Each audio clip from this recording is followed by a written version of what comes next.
Shalom sahabat Kristiani dimanapun Anda berada, jumpa kembali di channel Alkitab Suara Tuhan. Konten kita kali ini berjudul Pintu Terbuka dan Pintu Tertutup. Suatu hari, Yunus diperintahkan oleh Tuhan untuk memperingatkan penduduk kota Niniwe agar bertobat dari kejahatan mereka. Namun perintah ini ditolak oleh Yunus. Bahkan ia merencanakan melarikan diri ke kota Tarsis.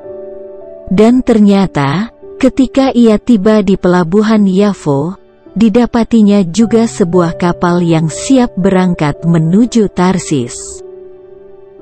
Tidakkah ini merupakan pintu yang terbuka lebar untuk memuluskan keinginan hatinya? Lalu naiklah Yunus ke kapal dengan hati yang gembira, dan tertidurlah ia dengan nyenyak. Namun ternyata, badai yang besar menghantam kapalnya, yang akhirnya membuatnya terdampar ke dalam mulut ikan selama 3 hari, lalu dimuntahkan ke darat. Ternyata, pintu kapal yang terbuka lebar bagi Yunus bukanlah kehendak Tuhan baginya. Akhirnya Yunus berlayar kembali ke Niniwe. Yunus 1, ayat 3. Tetapi Yunus bersiap untuk melarikan diri ke Tarsis, jauh dari hadapan Tuhan.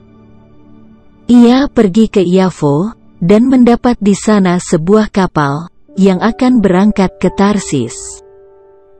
Ia membayar biaya perjalanannya, lalu naik kapal itu, untuk berlayar bersama-sama dengan mereka ke Tarsis, jauh dari hadapan Tuhan. Tidakkah kita pun sering terkecoh dengan situasi seperti ini, di mana kita selalu melihat pintu-pintu yang terbuka bagi segala keinginan kita, dan memandangnya sebagai tanda persetujuan Tuhan? Kisah Yunus ini mengajarkan kepada kita sebuah kebenaran, bahwa tidak selalu semua pintu yang terbuka mengandung kehendak Tuhan di dalamnya. Ingatlah bahwa ada satu kekuatan lain, yaitu kekuatan iblis. Kekuatan yang bekerja siang dan malam untuk membuka pintu-pintu yang membawa kita keluar dari kehendak Tuhan, dan menutup pintu-pintu yang membawa kita masuk ke dalam kehendak Tuhan. Ingatlah akan kisah seorang lumpuh yang diturunkan dari atap rumah, karena tidak ada lagi jalan untuk membawanya ke hadapan Yesus. Demikian pula seorang wanita yang sakit pendarahan, tidak dapat menembus gerombolan orang banyak untuk berdiri di hadapan Yesus, namun ia menerobos dan menjamah jumbai jubah Yesus dan disembuhkan. Orang-orang ini memiliki mata iman yang tajam, yang memberi kekuatan untuk menerjang tantangan yang ada, dan menerobos masuk, dan menemukan kehendak Tuhan di dalamnya.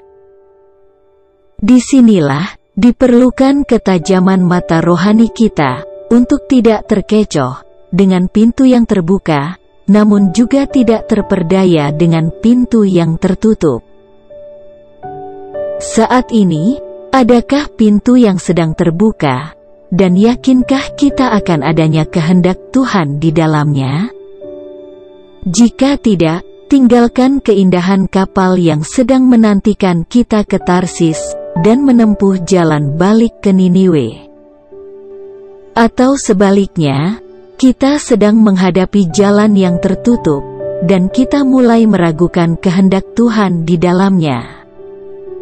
Jangan takut, tetaplah bertahan dan melangkahlah dalam sebuah keyakinan, karena Tuhan akan menuntun kita, melewati setiap celah, sampai kehendaknya terjadi dalam kehidupan kita.